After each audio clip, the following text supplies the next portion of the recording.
Jaya Radha Madhava Kunja Bihari.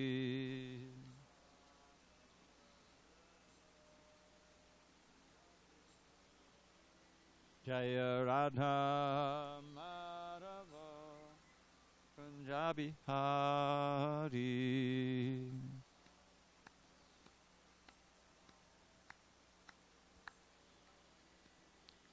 Gopi Jana Vallabha Girivardhari.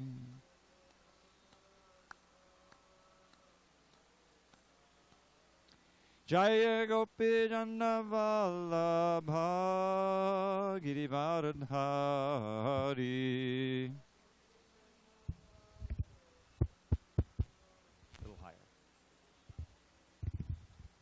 Yashodanandana Bhajana Ranjana.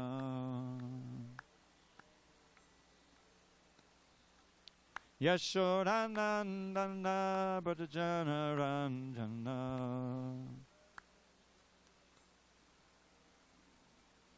Yamunatira Vanachari. Yamunatira Vanachari.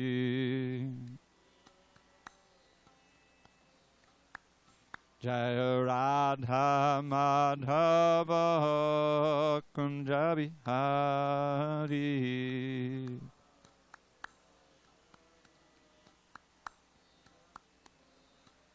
Jaya Radha Madhava Kunja Bihari. The Madhava Kunja Bihari. Okay. Alrighty. So let's see. Page 19 in the middle. Right in the middle of the page. Oh, you have a different book, Ed. It might not be on page 19. We're in the introduction. Right after the verse, Natad Bhasyate Suryo is quoted in the purport. You got in the effulgent rays. Om Namo Bhagavate Vasudevaya. Om Namo Bhagavate Vasudevaya. Om Namo Bhagavate Vasudevaya.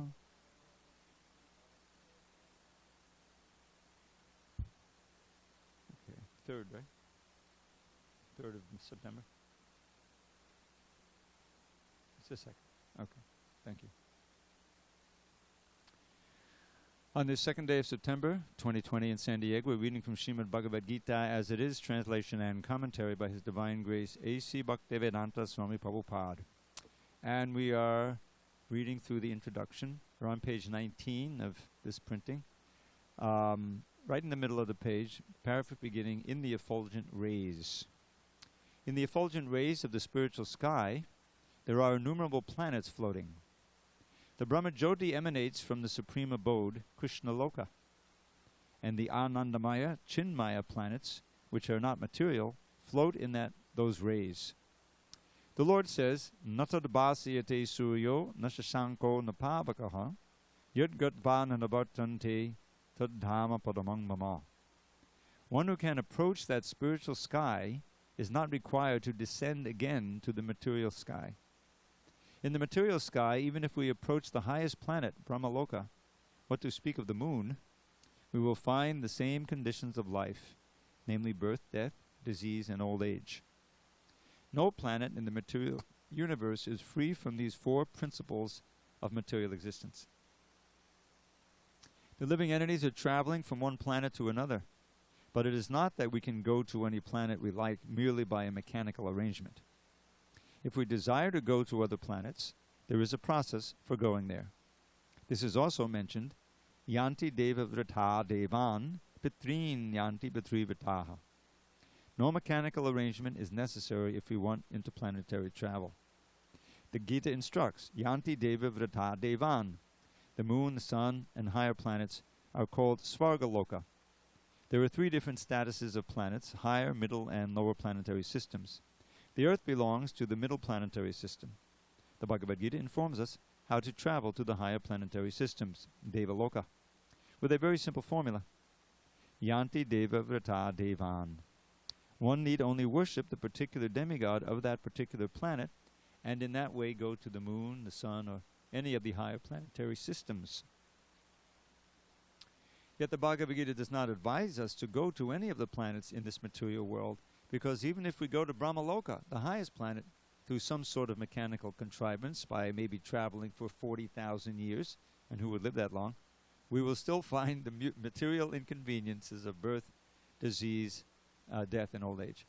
But one who wants to approach the supreme planet, Krishna Loka, or any other planet within the spiritual sky, will not meet with these material inconveniences. Amongst all of the planets in the spiritual sky, there is one supreme planet called Goloka Vrindavan, the original planet in the abode of the original personality of Godhead, Sri Krishna. All of this information is given in the Bhagavad Gita, and we are given through its instruction information how to leave the material world and begin a truly blissful life in the spiritual sky. In the 15th chapter of the Bhagavad Gita, the real picture of the material world is given. It is said there, Urdvamulamadaksakam ashvatam praharavyayam chandangsi yasya parnani yastam veda savedavit. Here the material world is described as a tree whose roots are upwards and branches are down. Branches are below. We have experience of a tree whose roots are upward. If one stands on the bank of a river or any reservoir of water, he can see that the trees reflected in the water are upside down. The branches go downward and the roots upward. Similarly, this material world is a reflection of the spiritual world. The material world is but a shadow of reality. In the shadow there is no reality or substantiality, but from the shadow we can understand that there are substance and reality. In the desert there is no water, but the mirage suggests that there is such a thing as water.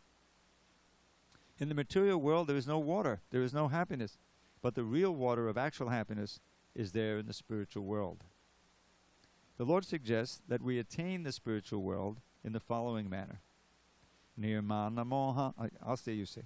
Nirmana moha jita sangha dosha adhyatma nitya vinavritta kama dvanvaya vimukta sukha dukkha sangyar gachancha mudha padamabhyayang tat. That padam abhyayam, or eternal kingdom, can be reached by one who is nirmana moha. What does this mean?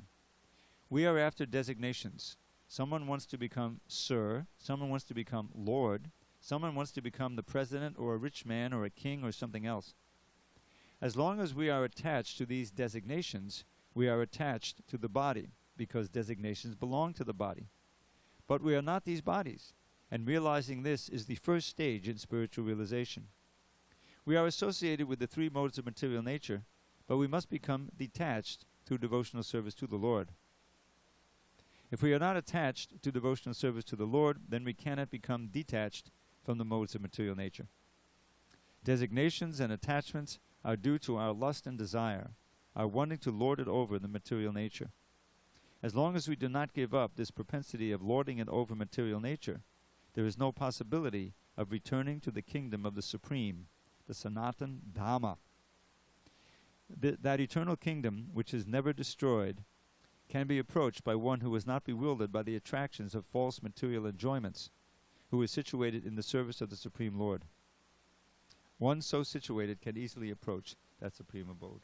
Om Jnana Timirandasya Jnananjana Salakaya Chakshu Unmidatam Mena Tasmai Shri Gurave Namaha. I was born in the darkness of ignorance, but my spiritual master Srila Prabhupada opened my eyes with the torchlight of knowledge. I offer my humble obeisance unto him and all members of Shri Parampara. A little more. This is why I'm getting a sore throat. I'm trying to strain it because the volume is too low. So, Srila Prabhupada is describing the different levels of existence in this universe. He's talking about Krishna Loka or Goloka Vrindavan, and how it is self-effulgent. We have no experience. We have an experience in this, in our everyday life, in the self-effulgent sun.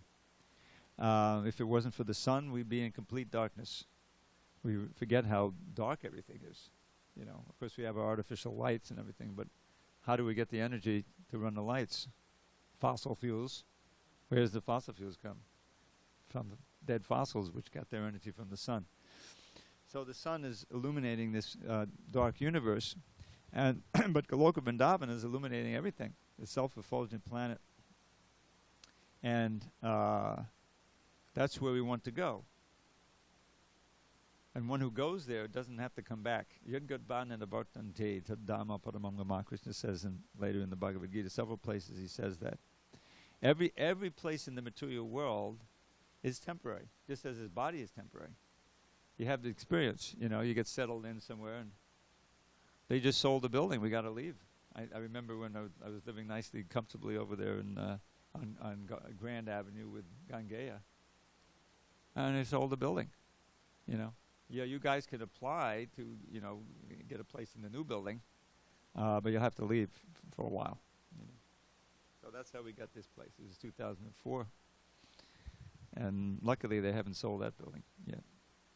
But that's the nature of this world. It's always temporary. You get settled in and then you have to move. You get settled in, you have to move. And finally you have to move out of the body itself. This is the actual residence. And off you go to you know not where, you know.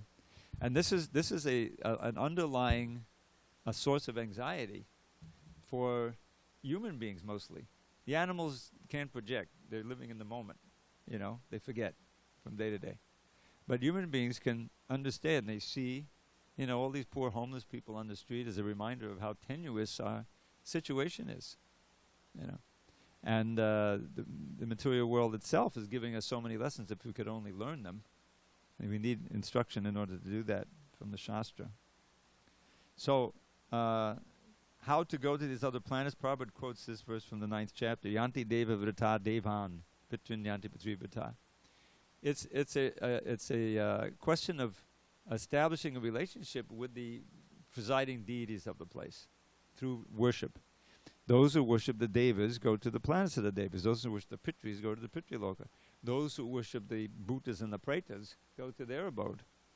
Yeah, you know, what is it? Yanti devata, the pitri and yanti pitri, bhutani yanti bhuteja, and yanti madhyajinopima. If you worship Krishna, then you can ultimately go to his abode. What you worship, that's where your attention is, that's where your faith is. You know, this is the craziest political season I remember in a long time. You know, it's going on since time immemorial, it seems, years. And it's a kind of worship. You know, people give their money, they have faith, you know, they have a lot of hope, more hope than faith probably. And that they'll solve the problems, you know. Now it's almost like you're a savior. It's become almost like a religious thing. But that's exactly what, you know, it's a false hope. Nobody in the material consciousness can really give us what we're looking for, which is the peace and prosperity and safety and, you know, the things that you can't get anywhere in the material world. Because the material world is by nature a place of danger. Padam padam yad padam atesham. It's right there in the Bhagavatam in the 10th canto, 14th chapter. So this place of danger, this is why it's inherently, because as spirit souls, we've forgotten our transcendental life in the spiritual world. But that's our intrinsic nature. Eternity, full of knowledge, full of bliss. But we're in an incompatible situation now. So we're trying to somehow get back to that, but we're being frustrated at every step, life after life. So where is that home where we won't be you know, kicked out? That's the spiritual world, and especially Goloka Vrindavan, and Srila Prabhupada talks about that. Amongst all the planets in the spiritual sky, there's one supreme planet called Goloka Vrindavan. the original planet of the abode of Krishna. So this information is there in the Gita, in summary form. There's much more detail in books like Srimad Bhagavatam and other Vedic literatures. But we need to learn the lifestyle, what's going on in that spiritual world, so we can become attracted and interested to go there. And that's one of the reasons Krishna comes. He comes in order to reestablish Dharma, to annihilate the miscreants and protect the devotees. But he also comes, as I pointed out yesterday, anugrahaya bhaktana manusham dehamastitaha bhajate tadrishi krida yashrutva tatparo bhavet, to enact replicas of his pastimes in the spiritual world, so that the remembrance of them will be renewed amongst the devotees who are still on the earth, and having heard about them, one should become serious about rejoining them. That's really the attractive feature. Now here, Prabhupada also, he refers to the 15th chapter about how everything is upside down. This idea of viparya. Viparya means reversed. We find that word in the verse in the 11th canto describing the origin of fear, which is really a basic concomitant of material life, is this fear and anxiety. Sometimes we're able to allay that, but it's always there in the background because it's so tenuous. So what's the source of that? Bhayam. Bhayam means fear. Bhayam dvitiya abhinaveshitaksad ishad apetasya viparyo asmriti. You notice that word viparya. So what he's saying, the fear arises when the living entity turns his back on the Lord and becomes absorbed in these dualities of the material world. Dvitiya abhinaveshitaksad. It comes into being. The fear comes into being. Isha, Krishna, apetasya, turning away from, viparyo asmriti, and you become, instead of becoming the servant, in our natural position, servant of God, we try to become masters of our little corner of the material world, and we fail. We're not masters. We can maybe lord it over for a little while, but ultimately we're cut down by the force of time. So and then the word asmriti means we forget everything. We forget all about our real identity, our relation with Krishna, everything. And we begin our sojourn in this material world. And we become servants of Maya. Tanmayato, Buddha, one who's in Buddha, intelligent, learns from realized souls from the Shastra how to again worship, turn back toward that Isha, and worship the Lord according to the tenets of the Shastra. And regarding the Guru as one's very self and worshipable Lord. So that's the source of fear and how to overcome it. The real fearless platform is at the lotus feet of Krishna, servant. We just were reading about Haridas Thakur, the personification of fearlessness. Amazing, how he was a Muslim, born a Muslim, but he became the Namacharya. He became the exemplar for chanting Hare Krishna. In other words, he converted to Vaishnavism, if you will. Not, so they became very upset with him, and they arrested him. And they said, if you don't revert back to your proper status, we're going to execute you. So he basically laughed. I think it says in the Chaitanya Bhagavat that he laughed, chuckled anyway. And he said, you can cut me up into little pieces, but I'm never going to stop chanting Hare Krishna. And so they said, execute him. Take him out to the bazaars, the marketplaces, and beat him to death. That's what they did. This evil Kazi, which means more or less a sheriff. So these two big galoots started to beat him. And it describes there that he became completely absorbed in chanting Hare Krishna, meditating on Krishna. He didn't feel any pain. It's like Prahlad, He said, by the Acharyas that he's an incarnation of Prahlad. He's a partial incarnation of Prahlad and Brahma together. And, Prahlad wasn't feeling any pain. They put him in a big pot of boiling oil, and he wasn't even, he was just praying to Krishna, continuing to pray. Throw him off a mountain, crushed under the elephants. He was protected, as was Haridas Thakur. So that's, we live in a fearful time. I was just hearing incredible figures now.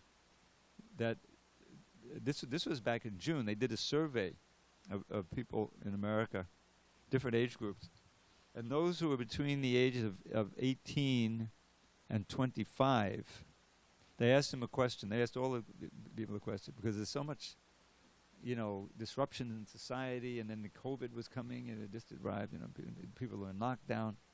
So they said, have you seriously considered suicide within the last 30 days? They wanted to know that as a measure of anxiety and depression, We're on page 2021.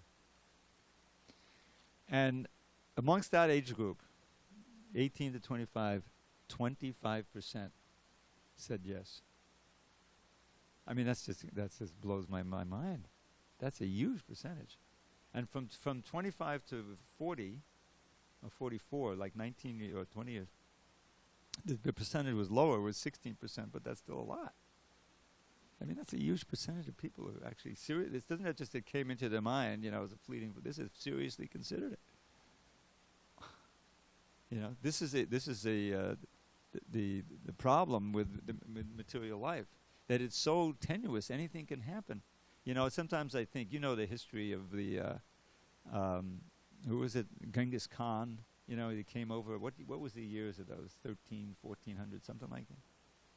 13th century, 1200s. So imagine you're living in a small village on the Russian steppes. And it's not like you got you have the news coming in on the internet or anything. It's coming. All of a sudden, over the hill comes this huge horde of Mongols riding horses, which was one of their big advantages. And they had bows and arrows, and they just overwhelmed the meager defenses, and they just came in. It's like death personified, and they came all the way into Europe, I think, didn't they? It was huge. I mean, I remember seeing that when I was a kid. The map. I said, well, they took over all of Russia. You're living your peaceful little life, planning to plant your seeds. And then all of a sudden, and it's happened periodically and historically, whether it's some natural disturbance, or now yeah.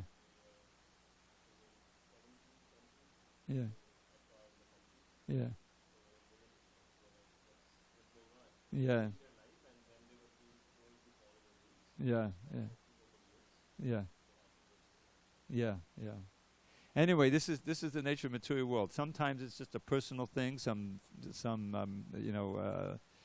terminal disease comes. You've got 6 months to live, or something happens to your loved one. This is the nature of the material world. It's just like you're on a boat in the ocean, and at any moment it could capsize. So how to get off the boat? How to achieve? Reach that point of safety, and that's the process of Krishna consciousness. That famous verse I was referring to, Samashrita ye palapallavaplavam mahatpadam punyasho marade bhavambudhi vatsapadam padam padam padam padam yad vipadam natesham. That the lotus feet of Murari, Krishna, the enemy of the Mura demon, are like a boat. And if you get on that boat, meaning if you surrender and you take a bhakti, then the whole ocean of material world shrinks down to a little puddle in the hoofprint of a calf, not even a cow. And then he described Mahatpadam Punya Yasho Murari. Punya Yasho means you just glorify Murari, Krishna, and you automatically become pious. That's what Punya Yasha means. Bhavambudhir. It's like a vast ocean of becoming. That's what Bhava means. Bhava Sindhu, Bhavambudhi. Becoming old, becoming dead, becoming born, like that. Constant change. Vatsapadam Parampadam, that Vipadam Natesham. Not for them who are taken shelter, who are already achieved the ultimate goal of Brahmabhuta and back to Godhead, is this place where there's danger at every step. So this should be the aspiration of every intelligent human being. That's why it says in that fear verse, Buddha, those who are intelligent understand, they'll find a guru who they can really respect and worship as the very self and deva, and take instruction and turn again their attention back to worshiping the Isha, the Supreme Personality of Godhead. And in the proportion that they do that, you'll become peaceful and free of fear. How can there be any happiness without peace? Remember that line from the Bhagavad Gita? How to attain peace. There has to be a way of living in this world and not allowing the mind to be disturbed in two ways. One is by the dangers and the other is by the allurements. That's why it says raga dvesha vimuktaistu. Raga dvesha vimuktaistu. How to remain free of the attachment and the dvesha, the abhorrence, even while the senses are moving amongst the sense objects. Vishayanudriyaischaran literally means as the sense objects you're moving, we're seeing so many allurements, but you're not attached. How? Atma vasha vidheyatma. You can attain the self-control by embracing the regulative principles of freedom. Famous line in that verse. The regulative principles of freedom. It sounds like a contradiction. Regulations means you can't do this, you can't do this, you have to do it this way. But it leads to freedom, real freedom of the soul. This is the thing. You have to embrace the austerities of the path of bhakti marga, and then you actually get free. Vishayanu atma vasha prasadam adigachati. Prasade, the grace of the Lord. Prasade sabadukkanam hanir. All the miseries are destroyed. Even when everyone else is suffering, we're on page 2021. You can be peaceful because you're centered on Krishna, and you're saying, well, whatever Krishna has in mind, I surrender. Figure out you're fixed at the lotus feet of Krishna. Your consciousness, which is really where you are. Pasade sabadukkanam hana prasanna chetaso yeshu buddhi paya patishyate. Your consciousness is fixed.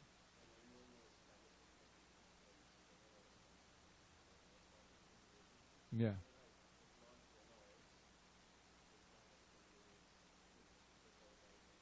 One way or another. Yeah. What is that? Yeah. It counted. Yeah. Yeah. All right. We'll have a discussion afterward. See if you can get the mic. Oh, he has the mic here. All right, let's go on. We are, again, right in the middle, I think. Yes, must be elsewhere in the Gita. Or did we read that? Anyway, let's start there. Middle of page 21. Elsewhere in the Gita, 821, it is stated, Avyakto chadit yuktas tamahu padamang vitim yam prapin anavartante tadhama padamang mama. So Prabhupada is focusing on the spiritual world here, going to the spiritual world. Avyakta means unmanifested. Not even all of the material world is manifested before us. Not even all of the material world is manifested before us. Our senses are so imperfect that we cannot even see all of the stars within this material universe.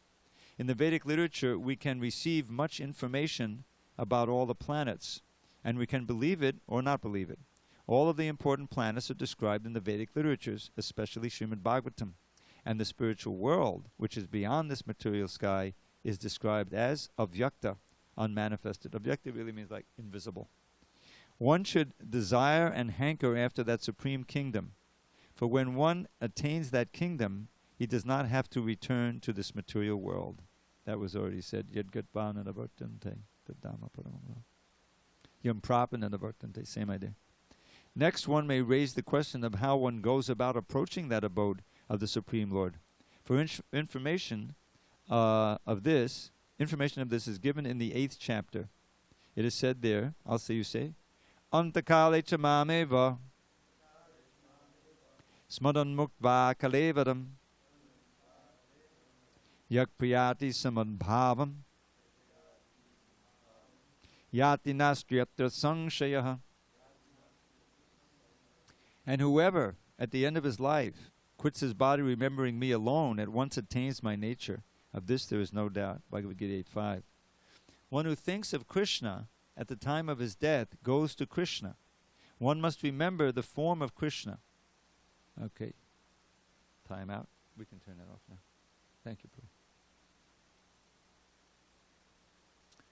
If he quits his body thinking of this form, he surely approaches the spiritual kingdom. Madbhavam refers to the supreme nature of the Supreme Being. The Supreme Being is Satchit Ananda Vigraha. That is, his form is eternal, full of knowledge and bliss. Our present body is not Satchit Ananda. It is Asat, not Sat. That it is not eternal, it is perishable. It is not Chit, full of knowledge, but it is full of ignorance. We have no knowledge of the spiritual kingdom, nor do we even have perfect knowledge of this material world, where there are so many things unknown to us. The body is also nirananda. Instead of being full of bliss, it is full of misery. All of the miseries we experience in the material world arise from the body. But one who leaves this body, thinking of Lord Krishna, the Supreme Personality of Godhead, at once attains a Satchidananda body.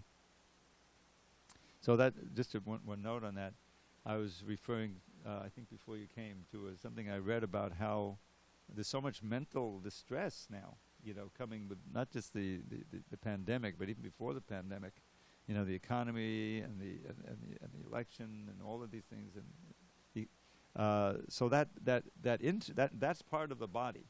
In other words, the mental distress can be even more agonizing than physical distress. And so when we hear about the miseries we experience arise from the body, that includes the subtle body, and that's another epidemic going on. That's part of the epidemic. The lockdown and the economy crashing and all, and just not being able to get together with other people. It's a tremendous source of anxiety. We should really be thankful that we can still meet together and have a kirtan. The process of quitting this body and getting another body in the material world is also organized. A man dies after it has been decided that what form of body he will have in the next life. Higher authorities, not the living entity himself, make this decision. According to our activities in this life, we either rise or sink. This life is preparation for the next life. If we can prepare, therefore, in this life to get promotion to the kingdom of God, then surely after quitting this material body, we will attain a spiritual body just like the Lord's. So I wanted to just focus again on this verse Prabhupada quoted a few paragraphs back, Antakale Chamameva. It's such a key verse. That verse and the verse that comes after it. Yang Vapi Smarang Bhavam Chajajande Kalevan. And whatever you think about, whatever is the most prominent thought, that will determine your next life. It's very scientific.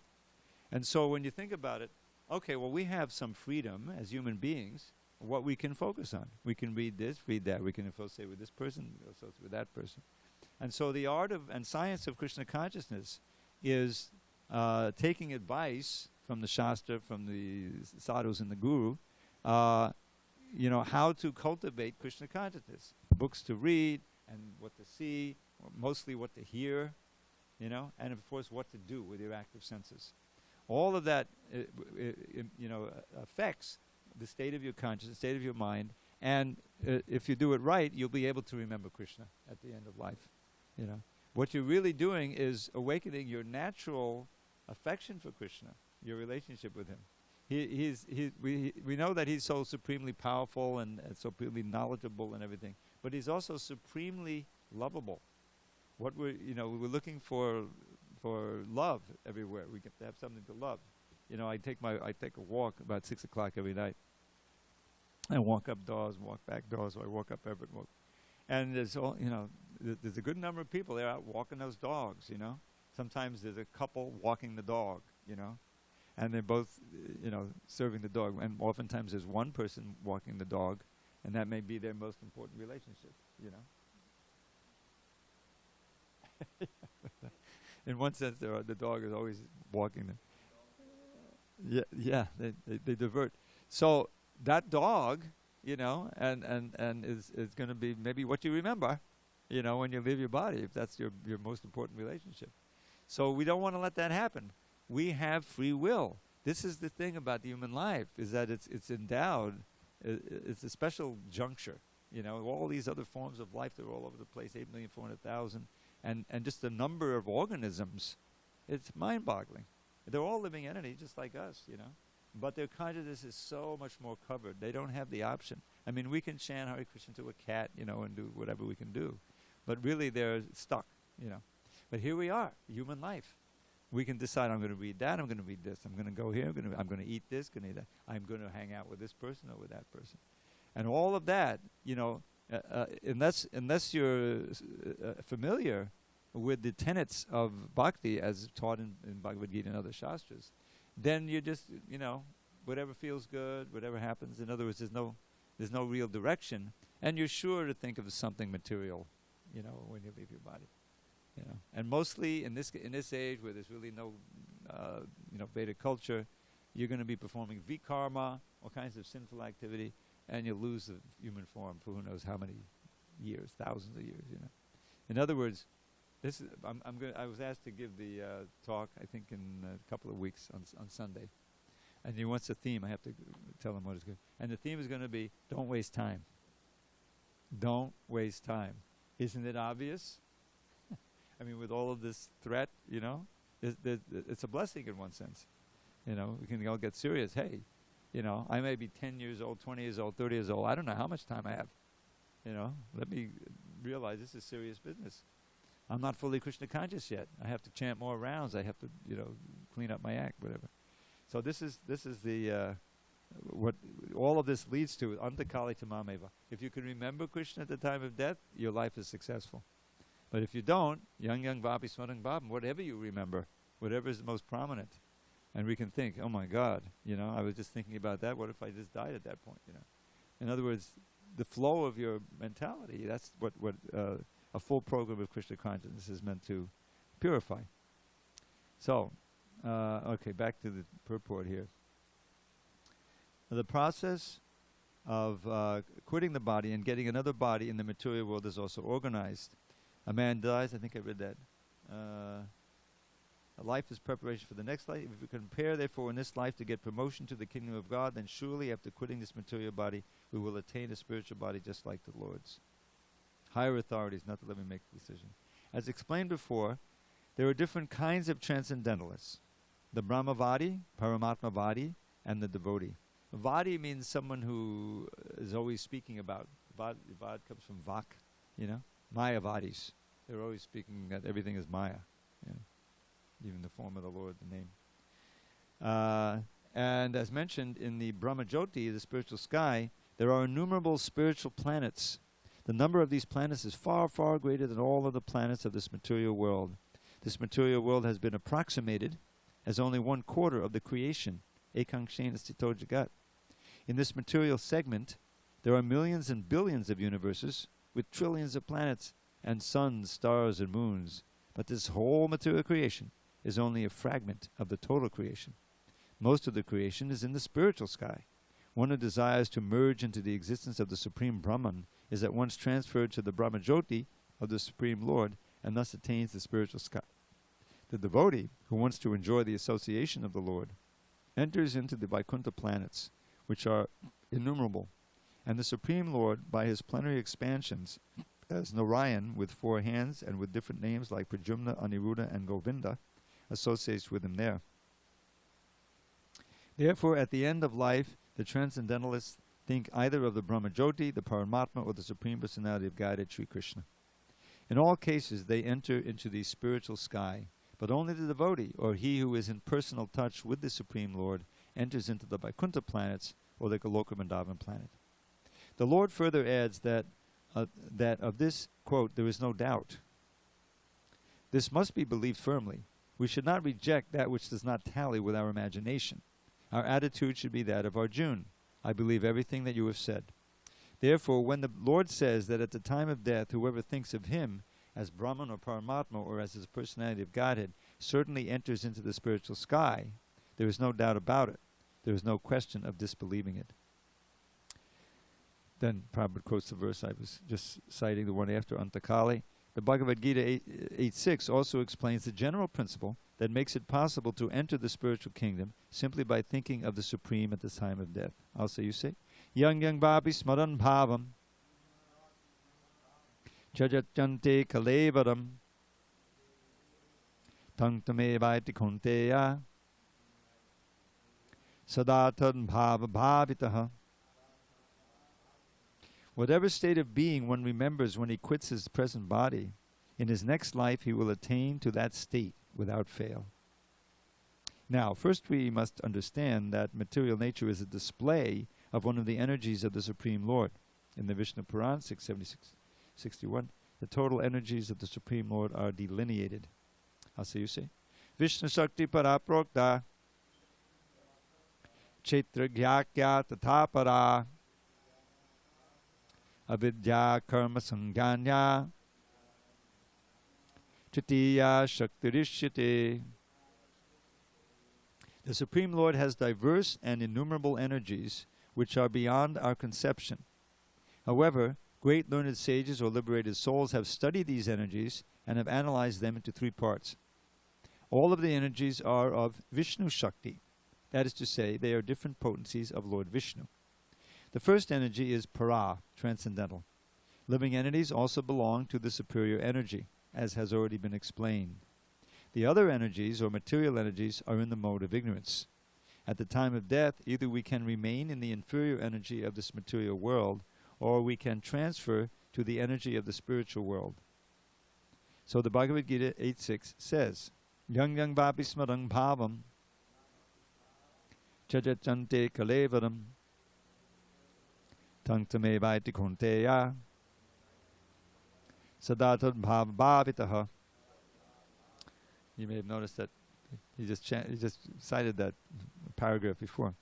Whatever state of being one remembers when he quits his present body, in his next life he will attain to that state without fail.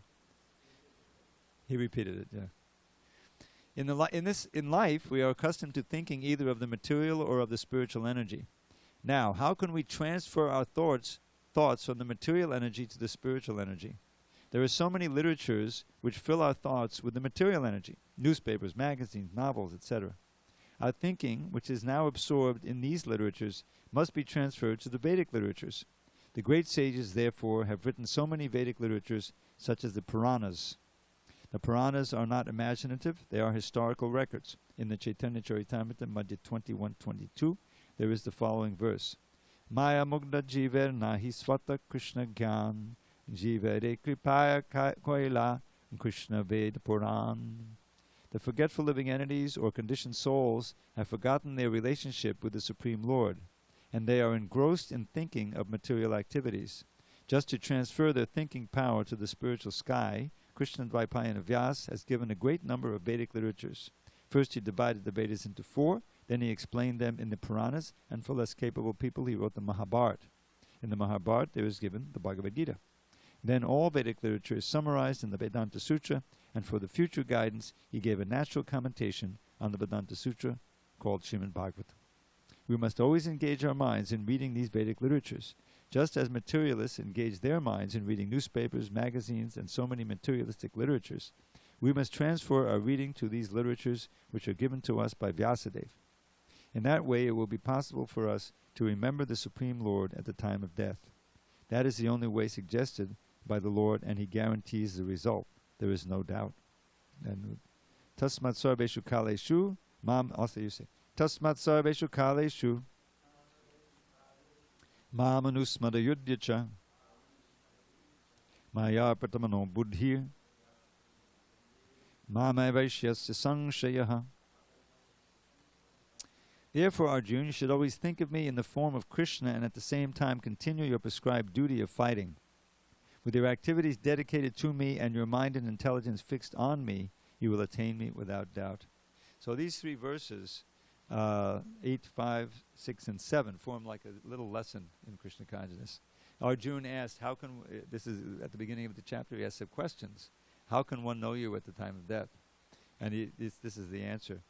First he states, okay, if you can remember me, Antakali Chamam, at the end time, that's death, then you're sure to come to me. And then, but if you can't, whatever is the most prominent thought, that's your destiny. Therefore, Tatsmat Sarveshu Kaleshu, at all times, remember and do your duty. In this case, fighting. You just my arpitamano buddhi, with your mind and intelligence fixed on me, surely you will come to me. So the question is how to develop that consciousness, how to train our mind to always be thinking of Krishna. Obviously, we need a whole lifestyle around it, because we're living in this world, and we're not just minds. We have mind, intelligence, and senses, and we're interacting. So that's what this whole movement is about, the society. Because the material society is so powerful, so strong. If you just lead an ordinary life, even we find, we have some very sincere people who come, but it's harder. You're retired now. You have a job. You have to deal with that. It's very difficult, right? So Prabhupada worked so hard. You read about those early days in 22nd Avenue. He had a little setup there. You know, there really wasn't much ashram room. Sometimes people, you know, hippies would just sleep in the storefront. You know, but somehow he was starting the ashram there. You know, he was starting. They could come together. There was work to do. You know, put together the BTG. You know, and go on Harinam. You know, and eventually book distribution thing. So Prabhupada explains it that way. Somehow or other, you know, we have to arrange our life in such a way, ideally, you know, where at every moment there's something to connect you to Krishna, the activities that you're doing, you know. I remember when I first joined, you know, I mean, I was fortunate to get a real attraction for chanting Hare Krishna even before I moved into the temple. I was part of my yoga practice, you know, and I was following the regs. I didn't know what they were, but I was just by accident, so to speak. And so I was, you know, so I got into chanting. But wherever yoga studio I went to, you know, they weren't totally into chanting. You know, eventually we had to stop the chanting of Hare Krishna and do something else, you know. So finally, when I was in a place where the more you chanted, you know, the more they liked you, it was just like, I don't care. Give me the garbage. I'll take it out. Hare Krishna, Hare Krishna, Krishna Krishna. You know, I was fortunate that, you know, and that New York temple, it was such a happening temple, you know, with 50, 80 devotees, you know, kirtan leaders and everything. Beautiful deities. And Krishna really helped me so much. But that's what this whole society is about. It's setting up an environment where someone who's really wants it can surrender and really do 100% and, you know, develop, you know, quickly. But those who aren't able to do that, these centers are kind of an oasis where you can come. You walk in here immediately reminded of Krishna, you know. All the time, all the kirtans, they're also resounding, you know. It sets up an atmosphere. And what to speak of, you know, the regular programs we have and the festivals, you know. And yes, we have faith that one day this pandemic will be over and we'll be able to go on Harinam and able to interact more with people, invite, there'll be Sunday peace, you know. This is a test of our, you know, faith. But even when it's over, we can take great lessons from it. You know, this is the material world. Nobody expected this worldwide pandemic. You know, everything's shut down. New York City is like, you know, it's like shutting down. You know, the restaurants are closing up. They said, well, do we really need all these big office buildings? Everyone's just working at home anyway. You know, and there was one company, I forget what it was, one of these things, just keep working at home. You don't have to come in even after the pandemic. You know, the point is that this is the material world, either on an individual level or on a mass level, which is really shocking. There can be devastating changes that take place. But if we're fixed at Krishna's lotus feet, then we respond, you know, with this calling out to Krishna in desperation. And so many lessons like that in the Shastra. You know, on this very battlefield, you know, the Pandavas were severely outnumbered, you know, and Arjun showed, he was offered all his armies. Krishna said, well, either Duryodhana and Arjun said, well, you can take, Duryodhana had first dibs, as far as I remember. You know, whoever Krishna saw first, and he was, anyway. So, but he foolishly, you know, took his armies. It seemed more logical. And Krishna said, I'm not going to fight, you know. And Arjun said, that's okay, you just stay with me. He had faith in Krishna. So if we can have a similar faith in Krishna, even though we may go through so many reverses, we'll come out victorious. We'll come out safe, on the safe side. Safe side means you remember Krishna when you finally leave this body. You know, that's what we should be aiming for. And all of this, you know, this introduction is so important because Prabhupada speaks with such authority. You can see that for him, this is reality. You know, he's living it.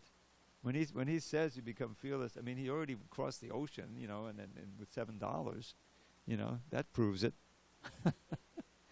$7, nobody at the other end to, you know, give you a place and make sure. And so Prabhupada had such authority because of that. He's living it. He's a living example, and he could even through the pages of his books, you know, he can impart faith in us. That will, oh, let me check this out. This is something different. It sounds like what I'm looking for, you know. So you're fortunate, you know, continue reading and take up the practice. All right, I've completely lost track of where I am. Where did we end reading here? Tasmat Sarve Shikali. Yes. So right at the very bottom of 24 is where we pick up. Okay. All right, I've left a few minutes here, so we can have a. I keep bringing my poetry file, but I'm not reading anything. So we'll pick it up on Monday, unless there's some other big holiday coming, which I forget. I don't think there is. So, see, I spaced out again. I didn't bring my iPad, but so I'll give you one that I remember by heart. Let's see if I can play this. At least this.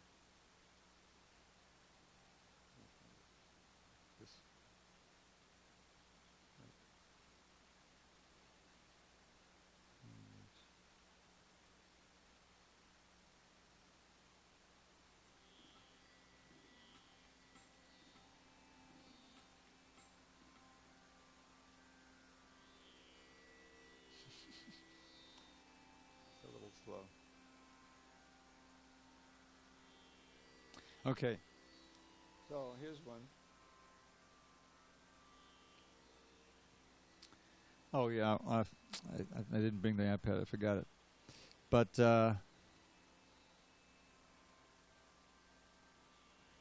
okay. Well, let's see if I can remember it. Kadachadana saroje kanti mannitamine shamamushibuja vichi vyakurle gadamarge hare sadasiva gaya tejo jalagam bhavamadhuvati kinna kleshamadhyata jami. Well, I can remember the Sanskrit. The desert of this world is scorching me, tormenting me with endless misery, but now I see the perfect remedy. I'll dive into the lake of Sri Hari. The lotuses that grow within that pool are Krishna's hands and feet, so soft and cool. The fish there are his eyes, which defeat a pair of brilliant jewels. Forget.